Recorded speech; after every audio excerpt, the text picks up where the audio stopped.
NPTEL, the National Program on Technology Enhanced Learning, a joint venture by the Indian Institutes of Technology and the Indian Institute of Science.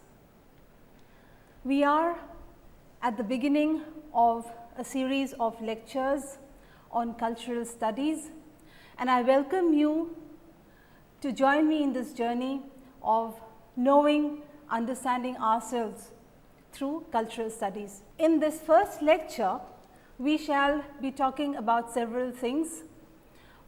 I shall be telling you what methodology I shall be following when I shall be delivering these 40 lectures, right.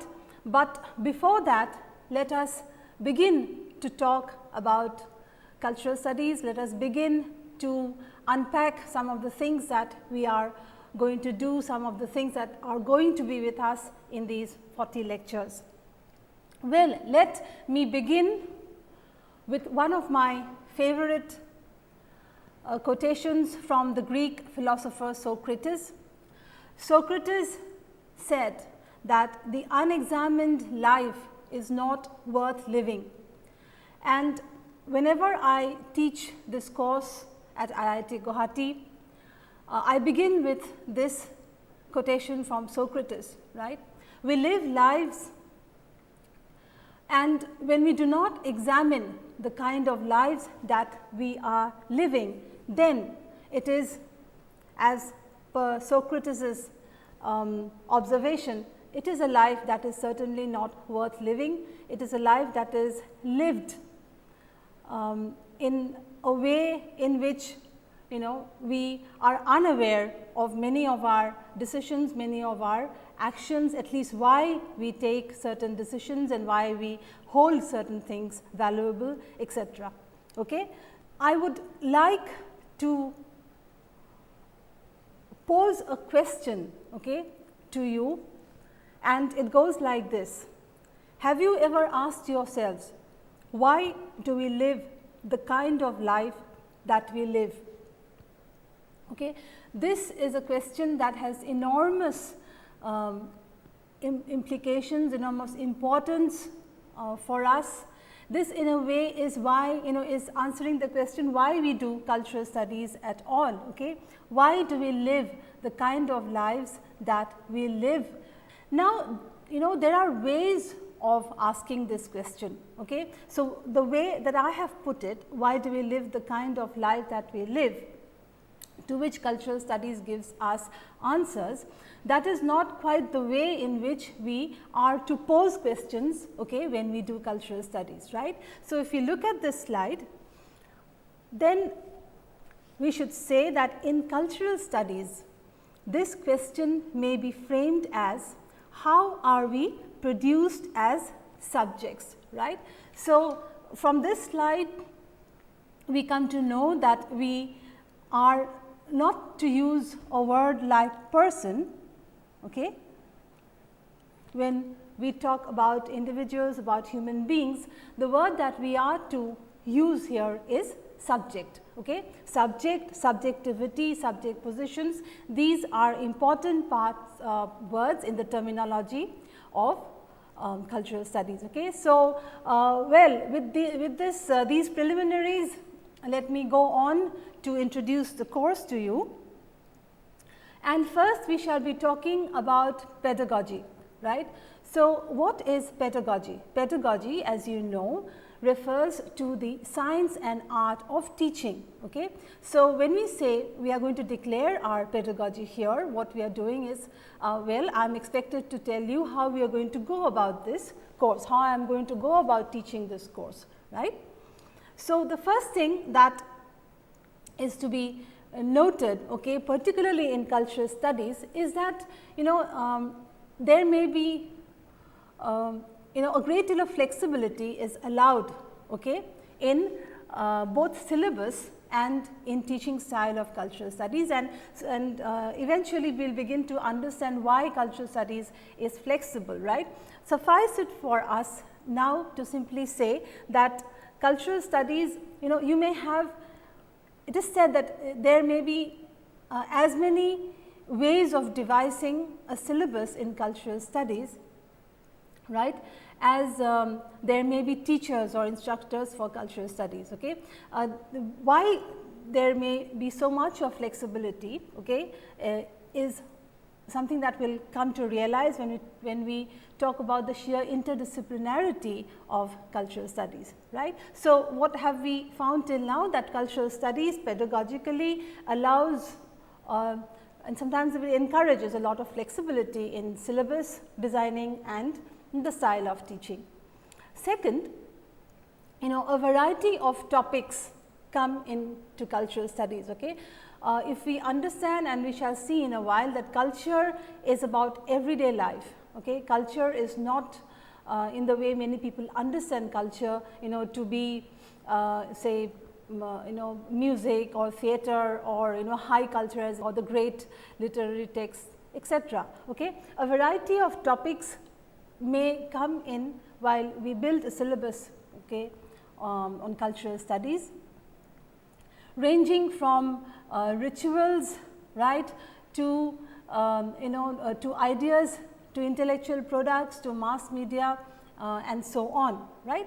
So, these are the 2 points that we found, that is flexibility both in style and teaching, and also flexibility in choosing and when choosing topics, particularly when there are a variety of topics to choose from. Fine. Next, a bit about how I am going to use, okay, use source material for this course. This is an important point, and I need to declare right away that I shall be referring to several texts, right, in these 40 lectures. Some would be seminal and would to the course and would crop up from course to course. Others may turn up only in maybe featured in only one lecture, okay, and some others, a few others would be there in the background as reference material, right. So, for every lecture there would be key source texts. These key source texts would be declared in a slide, okay, in the beginning of the lecture, and cultural studies, or usually in the humanities, what happens is the formulations, right, the articulations made by critics, by scholars are important, and those of you who are in the humanities, okay, would understand how the way the words have been put, okay, the language in which the terms that have been used by scholars are immensely important for us, and that is why what I am going to do is, in every lecture I am going to bring in extracts, okay, from the texts that I shall declare, okay, to be the source text in this lecture, right. And I shall be, for instance, let me give you an example here, right. This slide is one such example. For instance, here I am bringing an extract from Douglas M. Kellner and Meenakshi Gigi Durham's edited volume on media and cultural studies, and this is directly from their introductory essay, and you see the marks on this slide, right. What I am going to do is I am going to first read these extracts out, and then as I do in the classroom, I shall unpack these lectures and I shall be explaining these extracts line by line to you, right. So, that is the first matter as far as references are concerned, that is, we are going to have key source texts declared at the beginning of every lecture, okay, and then we shall be using extracts, and I shall be mentioning the names of the writers, and I shall be also declaring, whenever I am quoting from them, I shall be declaring that these are actually not my words, these are extracts taken from certain scholars, right. So, fine. So, what are the key source texts in this lecture, in the first lecture? These are Chris Barker's Cultural Studies Theory and Practice, Barker's The Sage Dictionary of Cultural Studies, John Story's edited volume, What is Cultural Studies, a Reader, the Polity Reader in Cultural Studies published by Polity, Tony Bennett and John Frau's edited volume, The Sage Handbook of Cultural Analysis, Pramod K. Nair's An Introduction to Cultural Studies, and Clifford Geertz's The Interpretation of Cultures. Now, obviously, all these books, all these titles do not feature equally in this lecture, and in all lectures you will find that sometimes only one quotation, a short quotation is taken from a book. But if I were to point to one book that you may use as a text, okay, in a course on cultural studies, an introductory course on cultural studies, then it would be this first book, okay, Chris Barker's Cultural Studies, Theory and Practice, right. I should also tell you before going into the main part of this lecture, that these lectures are introductory as far as their level is concerned. These lectures are, as you know, being recorded under the aegis of NPTEL, the National Program on Technology Enhanced Learning, and the students at undergraduate levels, okay, in the IITs and in the various engineering colleges form the target audience of these lectures, right. But we also hope that students at higher levels, for instance, students in the MA level, or students who are just beginning their PhD, to start to work towards their PhD, and those students who are also interested in cultural studies, okay, it is hoped that they would also benefit from these lectures. However, it is wise to remind ourselves that these lectures are being designed, and these lectures are being delivered keeping in mind the undergraduate students at engineering colleges. Okay. Second, it is not possible for us to deal with all aspects of topics within the limits of a single lecture. Okay. Those of you who are interested or begin to have an interest in cultural studies should look at some of the books that are being mentioned in the references, right. Okay. So, with all these caveats, let us begin our discussion on cultural studies. Well, so I shall begin with a quotation from Chris Barker's The Sage Dictionary of Cultural Studies. The domain of cultural studies can be understood as an interdisciplinary or post-disciplinary field of inquiry that explores the production and inculcation of culture or maps of meaning. However, cultural studies has no referent to which we can point. Rather, it is constituted by the language game of cultural studies.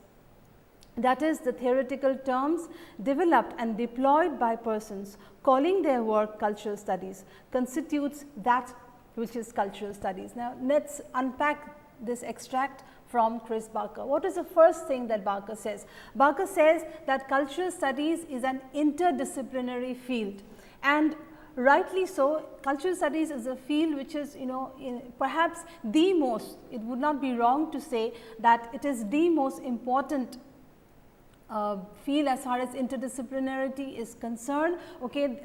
It has many kindred fields that I am going to talk about in a while. Okay. But the first characteristic of cultural studies as a domain, as a subject of study, as a discipline, is that it is by nature interdisciplinary, and some also call it post-disciplinary, in the sense that there is a willing blurring of boundaries, okay, where one is not only interdisciplinary, that is, one is not borrowing from different domains, but one has crossed the need, okay, to be a discipline, and also to be disciplined, as it were, okay, as a domain of study, right. The second point that is made by Chris Barker is that cultural studies really if you say what is cultural studies, and there he says that there is no referent,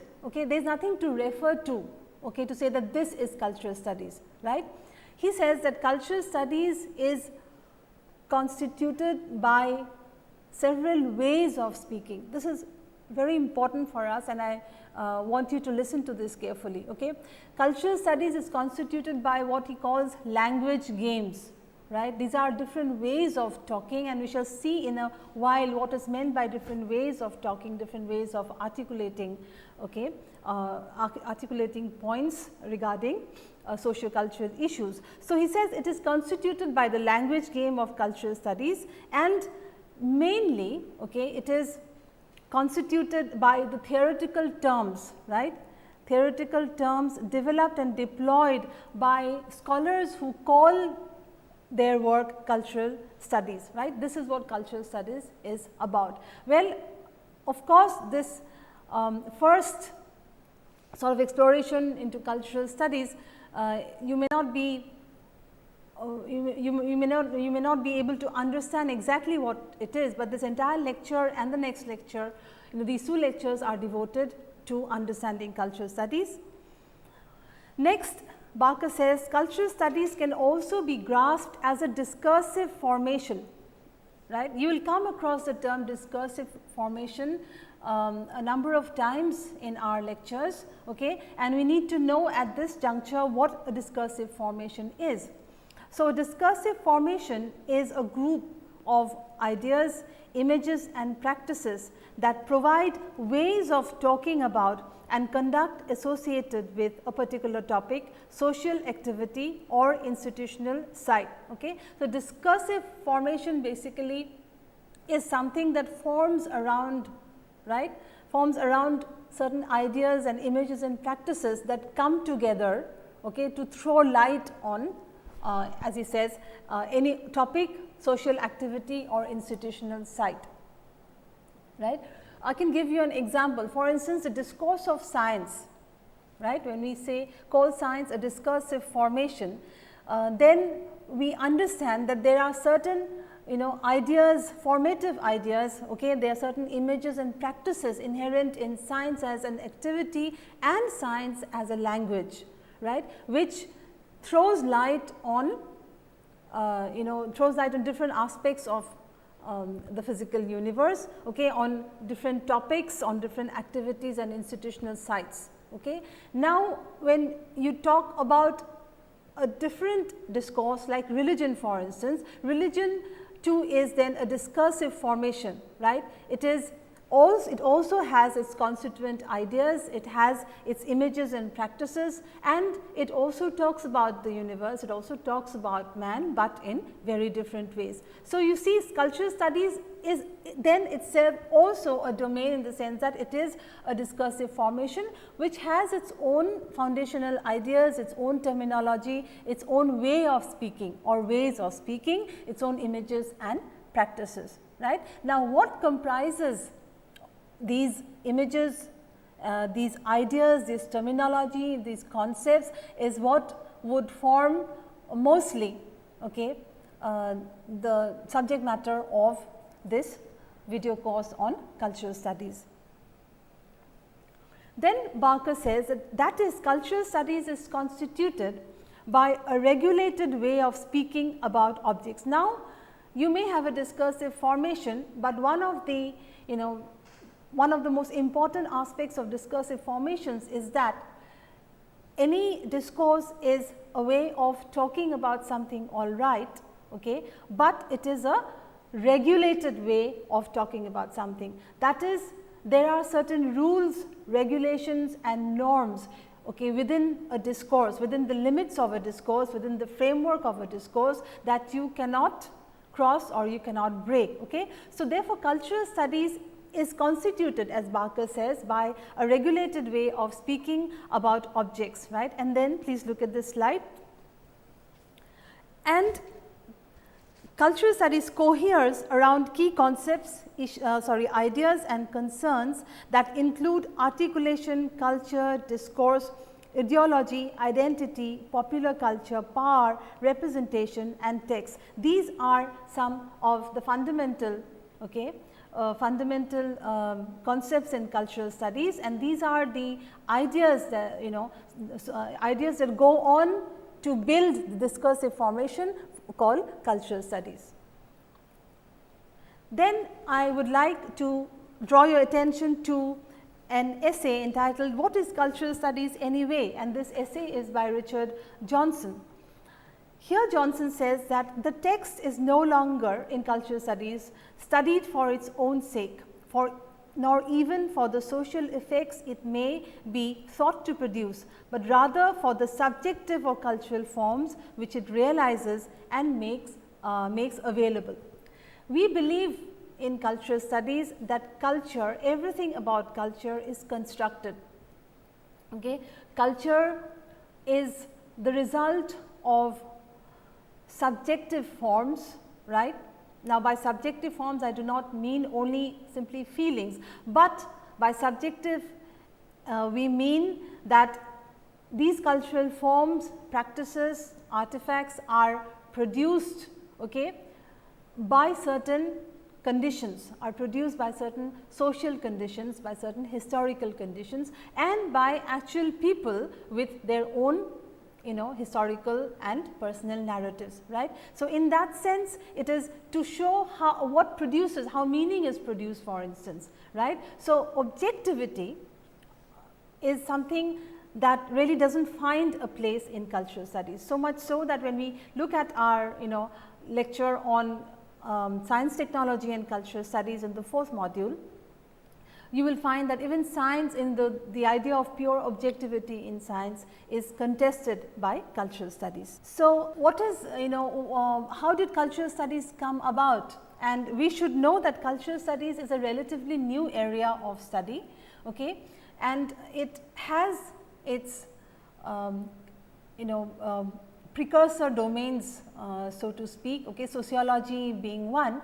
But before that we should look at what one of the most important practitioners and theorists of cultural studies, Stuart Hall, has to say about the history of cultural studies. Stuart Hall, in his essay Cultural Studies Two Paradigms, talks about 3 persons, okay, three very important scholars, okay, whose works were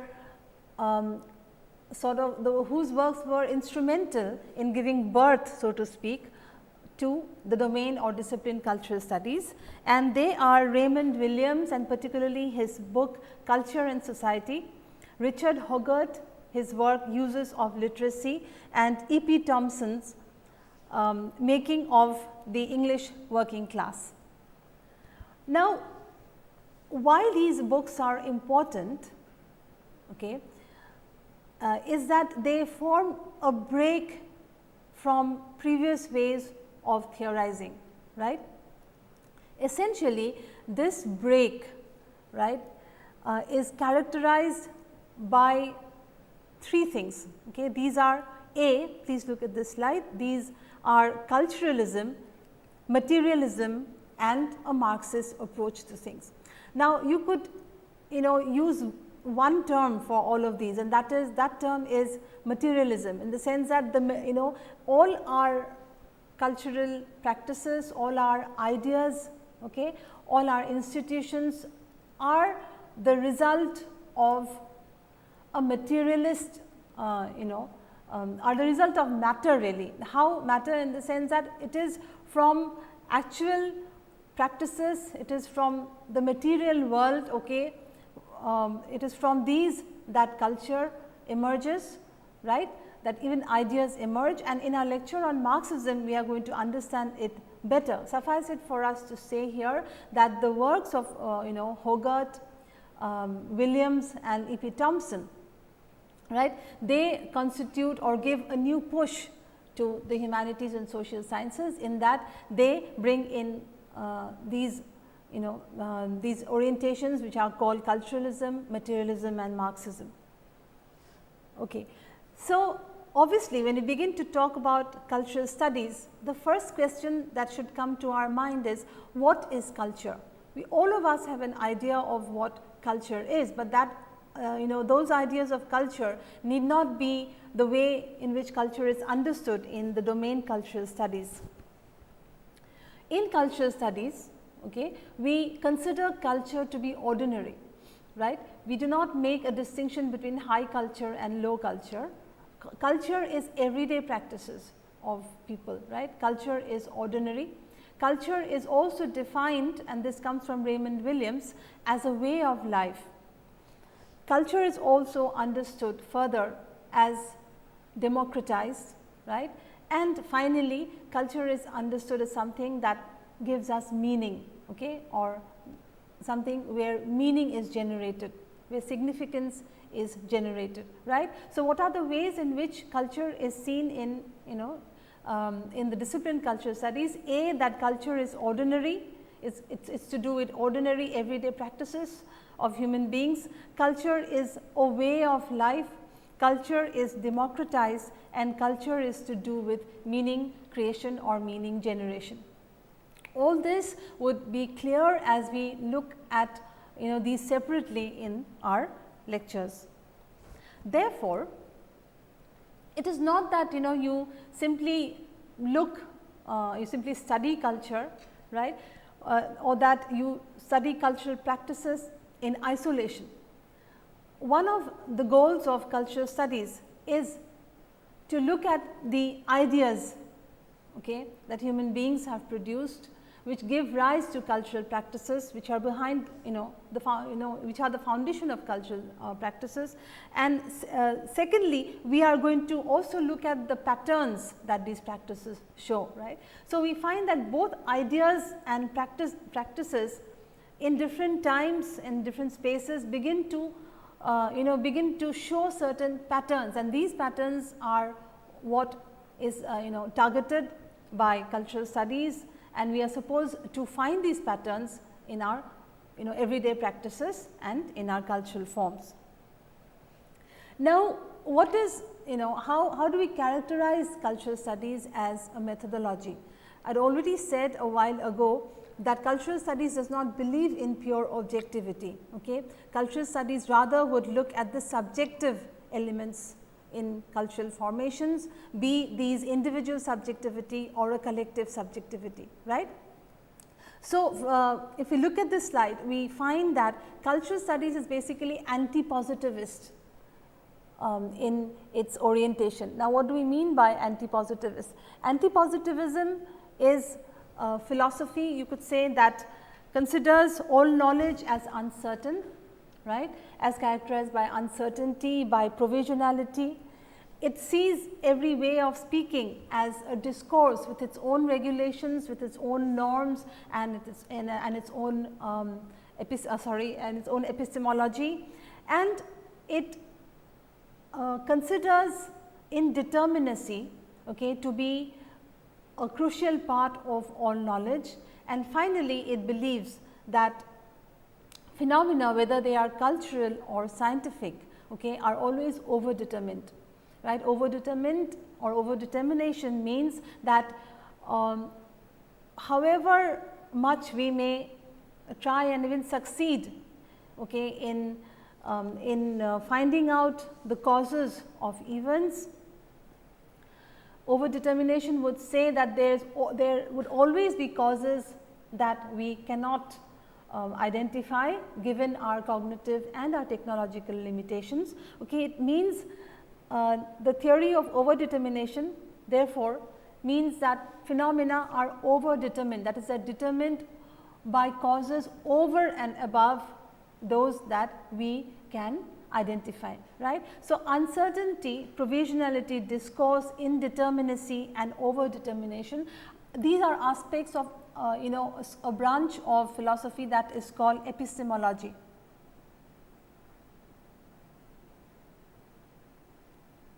Okay. Epistemology is a branch of philosophy that studies, which is also known as a theory of knowledge. It studies the origin, scope and the limits of knowledge. The limits of knowledge in the sense of how, under what conditions, okay, is knowledge at all possible, right. So, epistemologically speaking, then anti-positivism would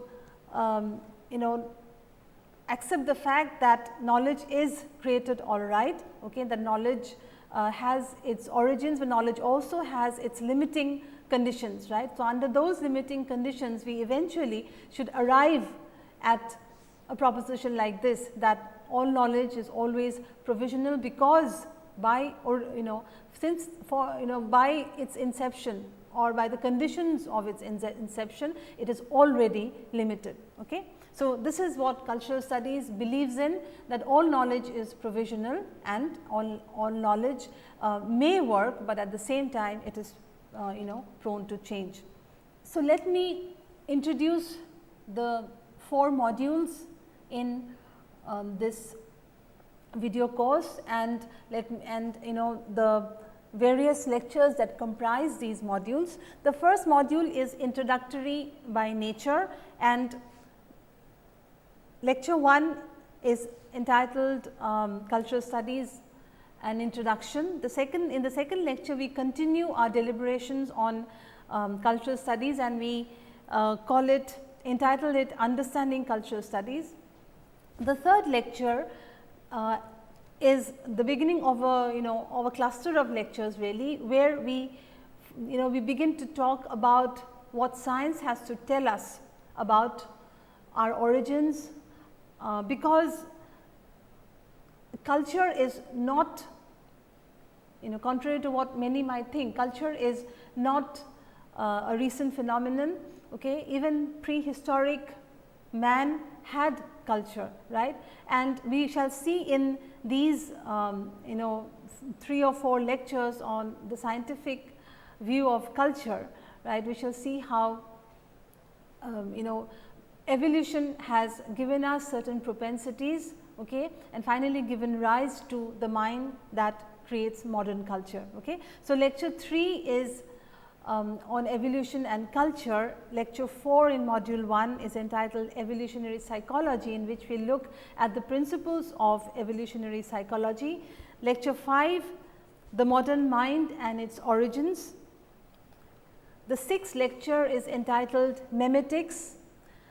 The 7th lecture, from the 7th lecture we have another cluster of lectures, really, which are to do with theories in cultural studies. We would not have time to look at all theories, and so we shall be looking at the three most important theories, if I may say, and these are structuralism, which is the 7th lecture. Lectures 8 and 9 are devoted to Marxism, and the 10th lecture in module 1 is devoted to post structuralism. So, we will find that the first module introduces cultural studies, okay, talks about its scope in the first 2 lectures, and followed by lectures that are devoted to what science has to say about culture, and then we have lectures that are 4 lectures devoted to theories in cultural studies. In the second module, you will find that all the lectures are devoted to key concepts. I found a while ago that cultural studies is constituted, okay, by certain terms. Without these terms, without these key concepts, right, we would fail to make any sophisticated articulations or formulations on culture, right. These are the constitutive, these form the repertoire of the terminology of cultural studies. Therefore, module 2, which is devoted to cultural studies, begins with one of the most important concepts, which is subjectivity, and we had just touched upon subjectivity a while ago, more about it in the lecture on subjectivity. Then the next lecture is devoted to identity. Lectures 3 and 4 are devoted to another important term, ideology. Lectures 5 and 6 are these lectures talk about representation. The 7th lecture in the second module is devoted to power. Lecture 8 is on discourse, and lectures 9 and 10 are on gender. Now, even obviously feminism is an important part of cultural studies, but when I am talking about gender, okay, I hope to bring that in, so that I'm not devoting a lecture separately to feminism. Now, in the third module, we include certain terms like body, space, etc. These are also theoretical terms, but I am bringing them under another rubric, that is sites of cultural studies, okay, in a bid to discuss these terms and topics as with a view to understanding where culture happens, right, where cultural practices happen.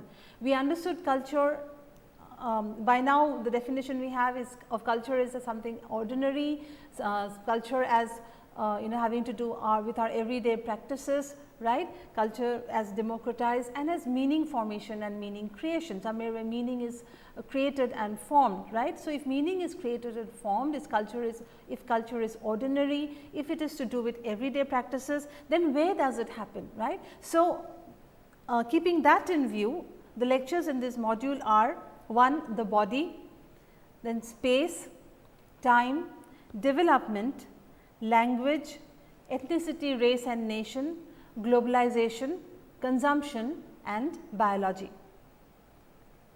Module 4 is the last module and it is devoted to cultural industries and cultural forms.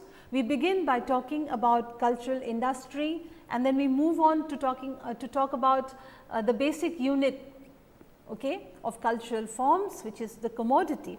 This lecture is followed by the third lecture entitled Media. The fourth lecture is devoted to television. Lecture 5 is entitled New Media, and the sixth lecture is on science, technology and culture. Lecture 7 talks about cyber culture and virtual reality. Lecture 8 is on cultural policy, and the ninth lecture is devoted to a critique of cultural studies.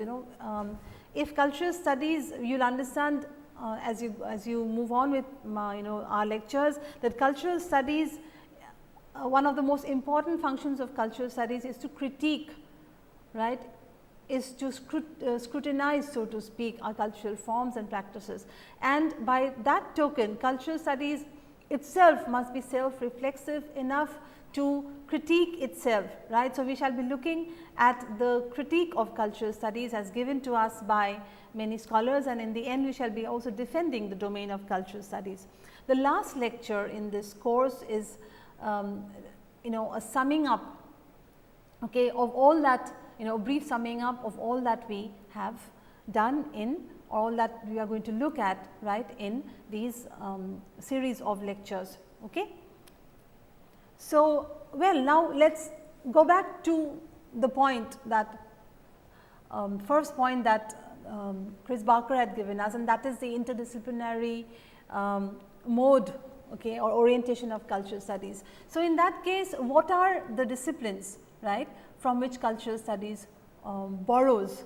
So, the four main disciplines, and this is not obviously an exhaustive list. There are several other disciplines that are increasingly playing a part in the interdisciplinary enterprise of cultural studies. However, we may point to four core areas really, and these are anthropology, sociology, literary theory and political economy, particularly Marxism.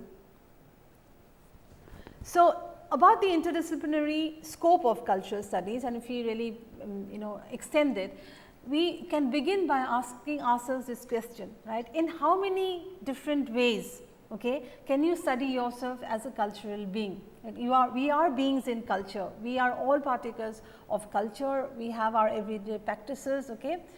Then in how many different ways can you study yourself as a cultural being? I am posing this question to you in a bit to show you that there are many domains and many disciplines from which we can answer these questions, and that is why cultural studies is and has to be interdisciplinary in nature.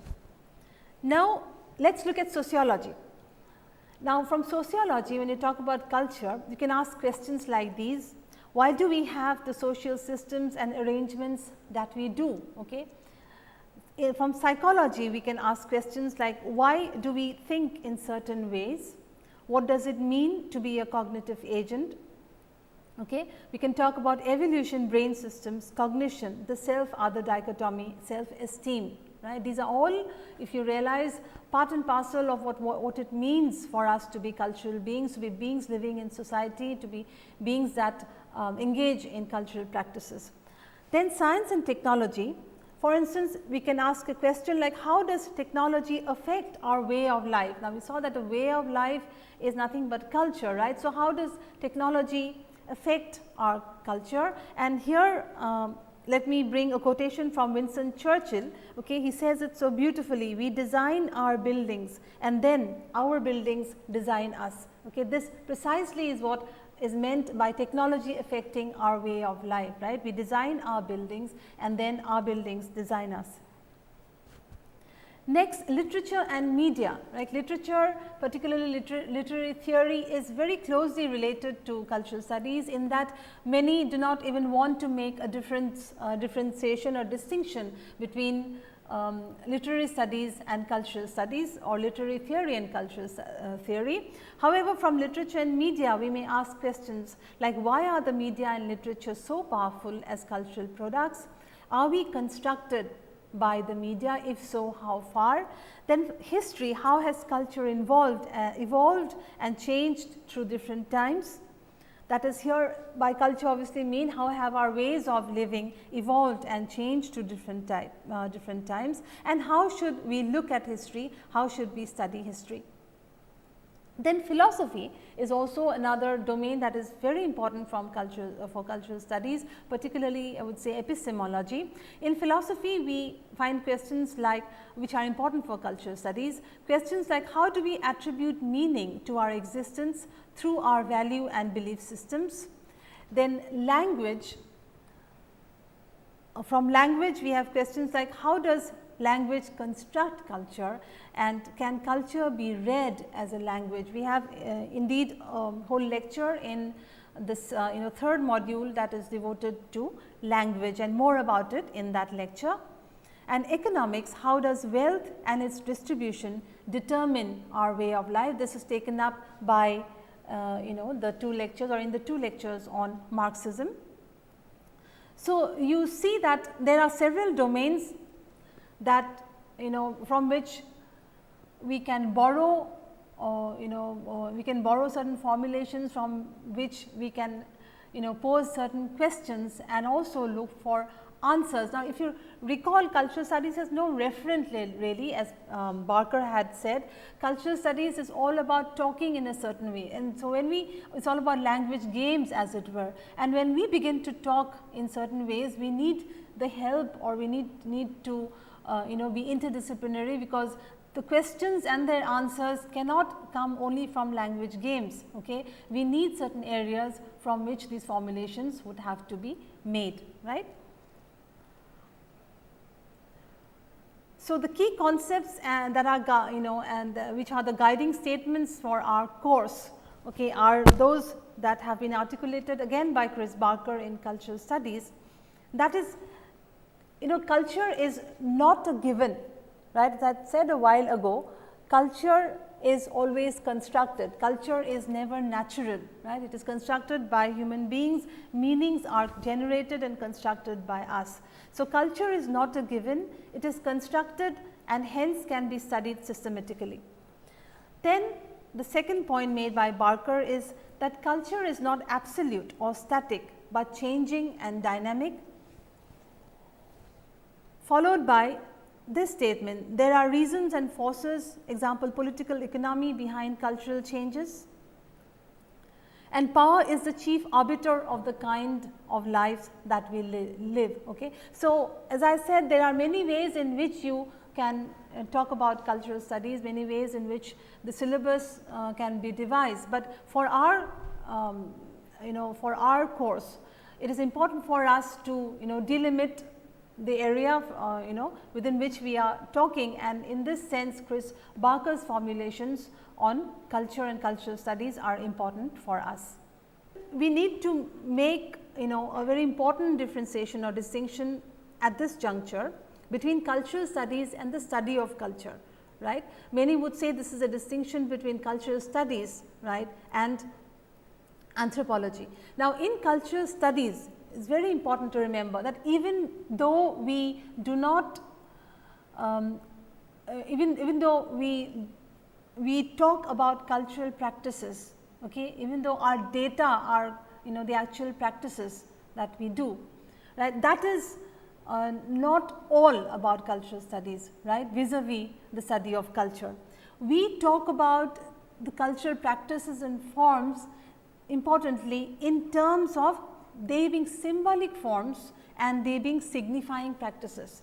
These are forms that are symbolic in nature, these are forms that signify something. Now, the symbolic aspect of cultural studies and the signifying practices aspect would be talked about in our lectures on structuralism and post-structuralism. Suffice it at this juncture for us to simply understand that cultural studies is not exactly the study of culture, in the sense cultural artifacts and forms are our target, all right, but we talk about how meaning is formed through symbolic forms and signifying practices, right, and how they how they affect or how they impact our subjectivity or even create our subjectivity and our identities. Okay.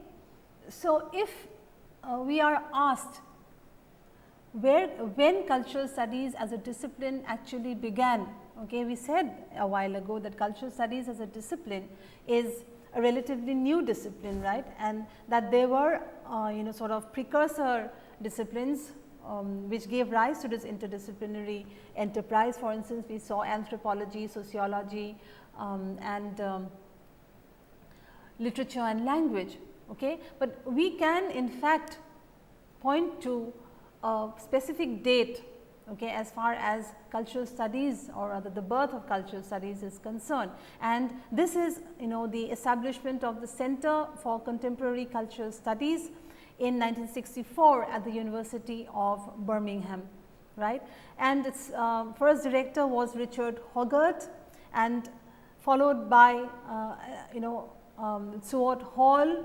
So, Richard Hoggart and Stuart Hall are the two most important persons. They both of them were directors of the Center for Contemporary Cultural Studies, and as we saw a while ago, Richard Hoggart along with Raymond Williams, Annie P. Thompson,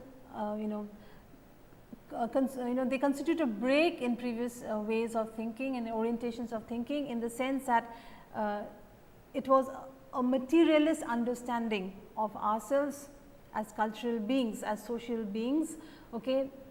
That was the chief orientation and the chief methodology. Contemporary cultural studies, however, is slightly different. It has taken on different hues and colors, right, in that there are three important orientations or three important ways in which we talk about culture today, and these are the semiological, that is to do with science.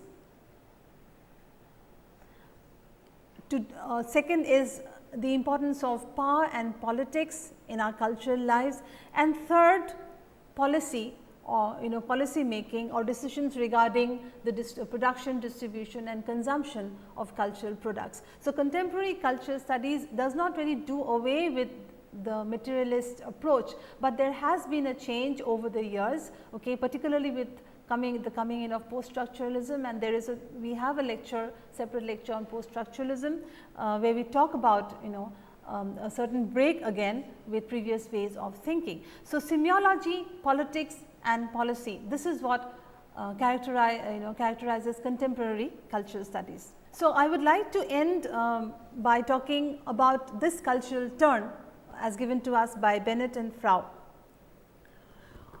And I am quoting from Bennett and Frau. On the one hand, there has been a clear shift in the social sciences over the last 20 or so years from a primary focus on social, political and economic structures understood as distinct from and in some sense prior to their cultural embedding, to an understanding that the particularities of this embedding, the ways of life, the patterns of everyday interaction, the systems of meaning making are in crucial ways formative of social institutions. So, what we talked just a while ago, okay, in the previous slide about this change that has been brought in by the cultural turn is articulated by Bennett and Frau in their introductory essay on the Sage Handbook of Cultural Analysis. Further, they go on to say this shift in the social sciences has entailed a breaking down of the dichotomy between institutional and symbolic structures and practices, a recognition that economic processes or technological systems or political frameworks or kinship structures are always made up among other things of discourses, of beliefs, of negotiations among social actors, of the indeterminacies of action occurring in time. So, you see that scholars like Bennett and Frau and many others have sort of identified that yes, there is a break from talking only about institutions and economic structures to talking about discourses, to talking about about negotiations, and to talking about, as we see in the previous slide, the systems of meaning making, that is of semiology. You will come to understand more of this. All this may seem to be rather alien to you as perhaps as students of of engineering and sciences and technology. Okay, you are not used to this way of talking about culture. Many of the things may have been taken for us by us for granted, right.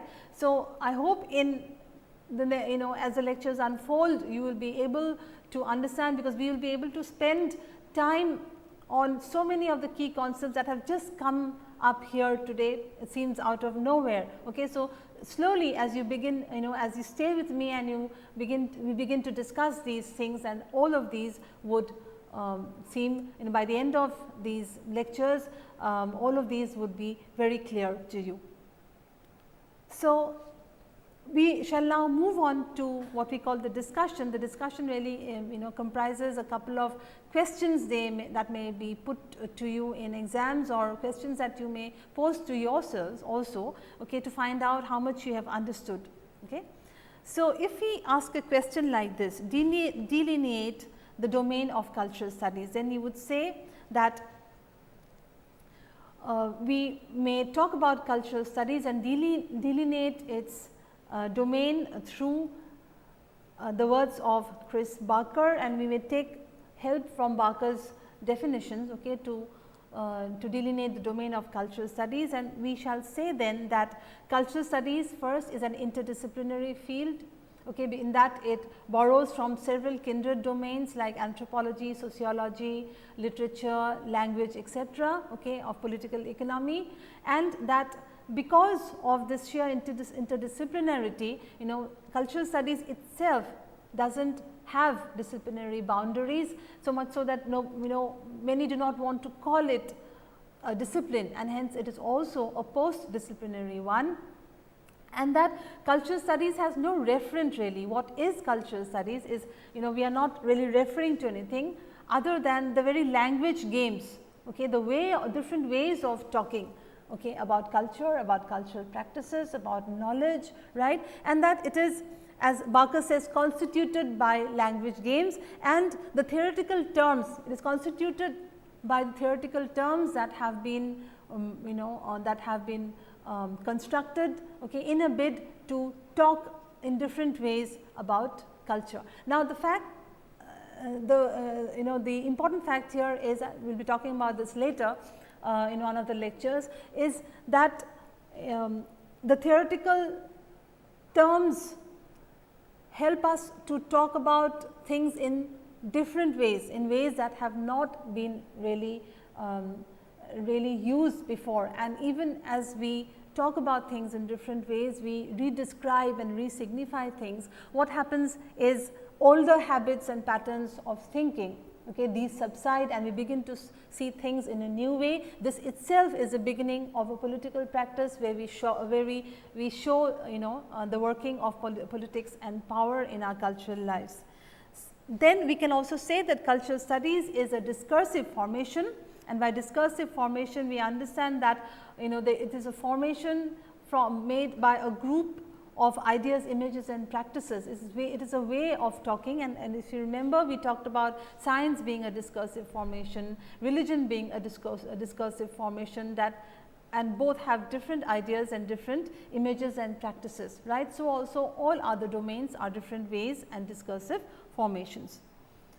So, cultural studies is also a regulated way of talk. It is not that you can say anything and everything within cultural studies, because it is interdisciplinary. There are also rules, regulations and norms within which you can talk or you can build discourses in cultural studies, and these ways of speaking, right, they also cohere, as Barker says, around concepts, ideas that and concerns, which include words like power, identity, representation, discourse. All these are part of our lectures on cultural studies.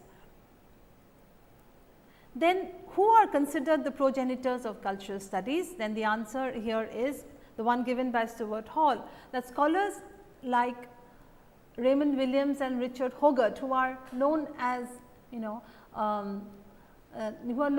cultural materialists, who talk, who argued from the point of view of materialism, and not of idealism, or not from a metaphysical point of view. Your matter is paramount. So, Raymond Williams, Richard Hogarth and E.P. Thompson are the scholars who are identified by critics like Stuart Hall and others to be the most important precursors, so to speak, of cultural studies as a discipline. Then how is culture defined in cultural studies? Culture is not defined in the sort of commonsensical way of culture as referring to cultural products like like the theatre, like dance, music, high forms like classical music, etc. Culture is ordinary. Culture is a way of life in cultural studies. It is understood as democratized, and importantly, culture is where meaning happens, where meaning and signification are generated. So, it is in this sense that we have to understand culture in cultural studies, and this is what is going to guide us in our understanding of culture. Well, so we come to the end of the first lecture, and yes, I understand so many terms being thrown around, so many new things being talked about, but I really assure you that as we begin to take each of these up one by one in the lectures, these would definitely be easy for you, and you would also, after these lectures, find that we've grown. Cultural studies is an area that allows you to grow. Why? Because it talks about, it is about you, it is about us, it talks about us as cultural beings. And remember, what is the question that we had posed in the beginning? Why do we live the kind of lives that we live? And we had said, after Socrates, the Greek philosopher, that the unexamined life is not worth living. So, I invite you to examine life, to examine the kind of lives that we are living, and to find out the reasons behind why we live the kind of lives that we live. Thank you so much.